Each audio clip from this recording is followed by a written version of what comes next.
Good morning. Good morning. Welcome to Google I/O. It's a beautiful day, I think warmer than last year. Hope you're all enjoying it. Thank you for joining us. I think we have over 7,000 people here today, as well as many people. We are live streaming this to many locations around the world. So thank you all for joining us today. We have a lot to cover. But before we get started, I had one important business which I wanted to get over with. Towards the end of last year, it came to my attention that we had a major bug in one of our core products. It turns out we got the cheese wrong in our burger emoji.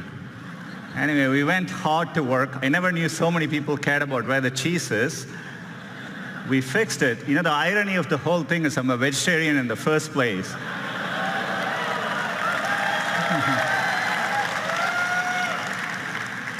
So we fixed it, but hopefully we got the cheese right. But as we were working on this came to my attention.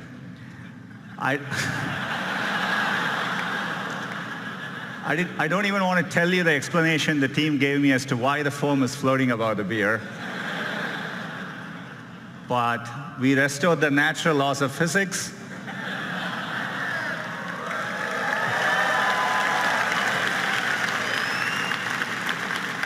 So all is well. We can get back to business. We can talk about all the progress since last year's I/O. I'm sure all of you would agree, it's been an extraordinary year on many fronts. I'm sure you've all felt it. We're at an important inflection point in computing, and it's exciting to be driving technology forward. And it's made us even more reflective about our responsibilities. Expectations for technology vary greatly depending on where you are in the world or what opportunities are available to you. For someone like me who grew up without a phone, I can distinctly remember how gaining access to technology can make a difference in your lives. And we see this in the work we do around the world. You see it when someone gets access to a smartphone for the first time. And you can feel it in the huge demand for digital skills we see. That's why we've been so focused on bringing digital skills to communities around the world. So far, we have trained over 25 million people, and we expect that number to rise over 60 million in the next 5 years. It's clear technology can be a positive force, but it's equally clear that we just can't be wide-eyed about the innovations technology creates. There are very real and important questions being raised about the impact of these advances and the role they'll play in our lives. So we know the path ahead needs to be navigated carefully and deliberately, and we feel a deep sense of responsibility to get this right. That's the spirit with which we are approaching our core mission to make information more useful, accessible, and beneficial to society. I've always felt that we were fortunate as a company to have a timeless mission that feels as relevant today as when we started. And we're excited about how we can approach our mission with renewed vigor thanks to the progress we see in AI. AI is enabling this for us to do this in new ways, solving problems for our users around the world. Last year at Google I/O, we announced Google AI. It's a collection of our teams and efforts to bring the benefits of AI to everyone. And we want this to work globally, so we are opening AI centers around the world. AI is going to impact many fields, and I want to give you a couple of examples today. Healthcare is one of the most important fields AI is going to transform. Last year, we announced our work on diabetic retinopathy, which is a leading cause of blindness, and we use deep learning to help doctors diagnose it earlier. And we've been running field trials since then at Aravind and Sankara hospitals in India, and the field trials are going really well. We are bringing expert diagnosis to places where trained doctors are scarce. It turned out, using the same retinal scans, there were things which humans quite didn't know to look for, but our AI systems offered more insights. Your same eye scan turns out holds information with which we can predict the 5-year risk of you having an adverse cardiovascular event, heart attack or strokes. So to me, the interesting thing is that more than what doctors could find in these eye scans, the machine learning systems offered newer insights. This could be the basis for a new non-invasive way to detect cardiovascular risk. And we just published the research, and we are going to be working to bring this to field trials with our partners. Another area where AI can help is to actually help doctors predict medical events. Turns out doctors have a lot of difficult decisions to make, and for them, getting advance notice, say 24 to 48 hours before a patient is likely to get very sick, has a tremendous difference in the outcome. And so we've put our machine learning systems to work. We've been working with our partners using de-identified medical records. And it turns out if you go and analyze over 100,000 data points per patient, more than any single doctor could analyze, we can actually quantitatively predict the chance of readmission 24 to 48 hours before, earlier than traditional methods. It gives doctors more time to act. We are publishing our paper on this later today, and we are looking forward to partnering with hospitals and medical institutions. Another area where AI can help is accessibility.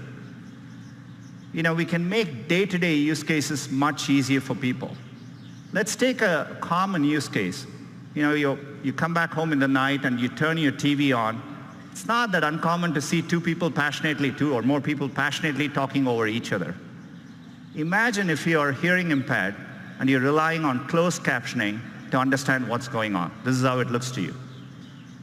On a Danny Ainge level, but he's above a Colangelo level. In other words, he understands enough to... As you can see, it's gibberish. You can't make sense of what's going on. So we have machine learning technology called Looking to Listen. It not only looks for audio cues, but combines it with visual cues to clearly disambiguate the two voices. Let's see how that can work, maybe in YouTube. Not on a Danny Ainge level, but he's above a Colangelo level. In other words, he understands enough to... You said it was all right to lose on purpose. You said it's all right to lose on purpose and advertise that to the fans. It's perfectly okay. You said it's okay. We have nothing else to talk about. We have a lot to talk about.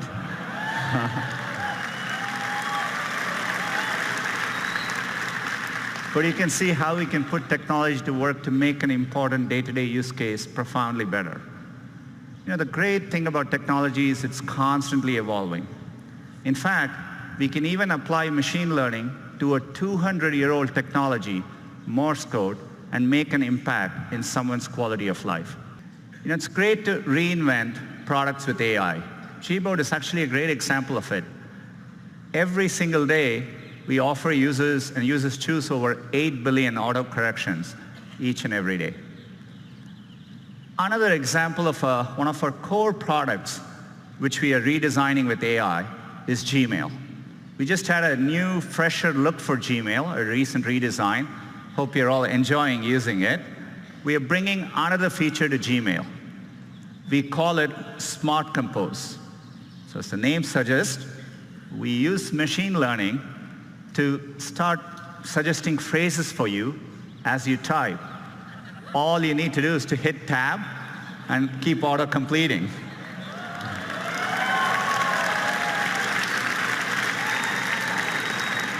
In this case, it understands the subject is Taco Tuesday. It suggests chips, salsa, guacamole. It takes care of mundane things like addresses so that you don't need to worry about it. You can actually focus on what you want to type. I've been loving using it. I've been sending a lot more emails to the company, not sure what the company thinks of it. But it's been great. We are rolling out Smart Compose to all our users this month and hope you enjoy using it as well.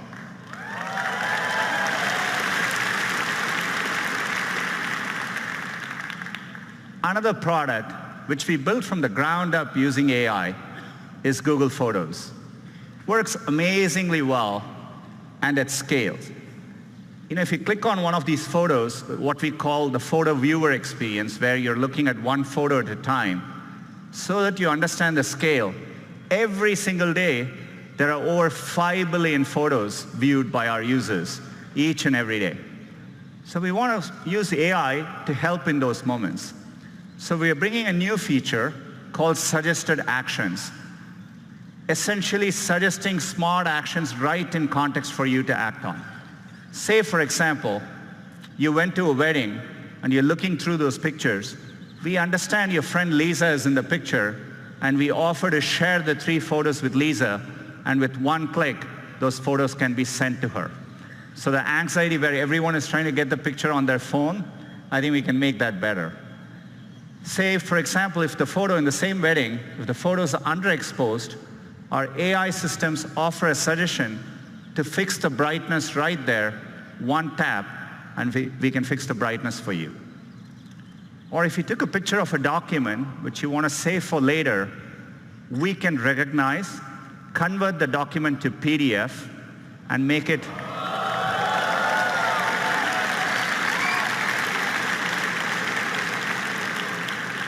much easier for you to use later. We want to make all these simple cases delightful. By the way, AI can also deliver unexpected moments. So for example, if you have this cute picture of your kid, we can make it better. We can drop the background color, pop the color, and make the kid even cuter. Or if you happen to have a very special memory, something in black and white, maybe of your mother and grandmother, we can recreate that moment in color and make that moment even more real and special.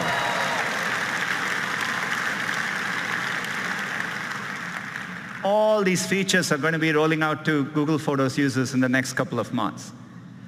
The reason we are able to do this is because for a while, we've been investing in the scale of our computational architecture. This is why last year we talked about our tensor processing units. These are special purpose machine learning chips. These are driving all the product improvements you're seeing today. And we have made it available to our cloud customers. Since the last year, we've been hard at work, and today I'm excited to announce our next generation TPU 3.0. These chips are so powerful that for the first time, we've had to introduce liquid cooling in our data centers. And we put these chips in the form of giant pods. Each of these pods is now 8x more powerful than last year. It's well over 100 petaflops. And this is what allows us to develop better models, larger models, more accurate models, and helps us tackle even bigger problems. And one of the biggest problems we are tackling with AI is the Google Assistant. Our vision for the perfect assistant is that it's naturally conversational, it's there when you need it, so that you can get things done in the real world. And we are working to make it even better. We want the assistant to be something that's natural and comfortable to talk to. And to do that, we need to start with the foundation of the Google Assistant, the voice. Today, that's how most users interact with the assistant. Our current voice is codenamed Holly. She was a real person.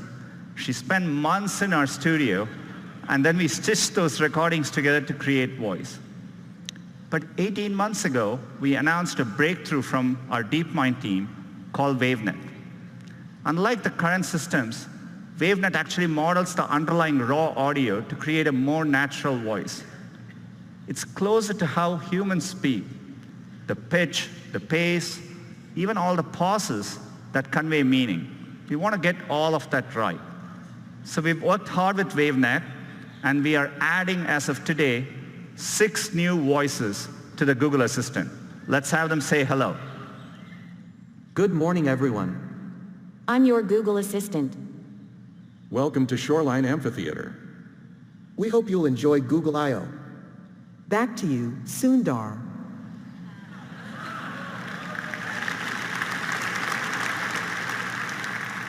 Our goal is one day to get the right accents, languages, and dialects right globally. WaveNet can make this much easier. With this technology, we started wondering, who we could get into the studio with an amazing voice. Take a look. Couscous, a type of North African semolina in granules made from crushed durum wheat. I want a puppy with sweet eyes and a fluffy tail who likes my haikus. Don't we all? Happy birthday to the person whose birthday it is. Happy birthday to you. John Legend. He would probably tell you he don't want to brag, but he'll be the best assistant you ever had. Can you tell me where you live? You can find me on all kinds of devices, phones, Google Homes, and if I'm lucky, in your heart.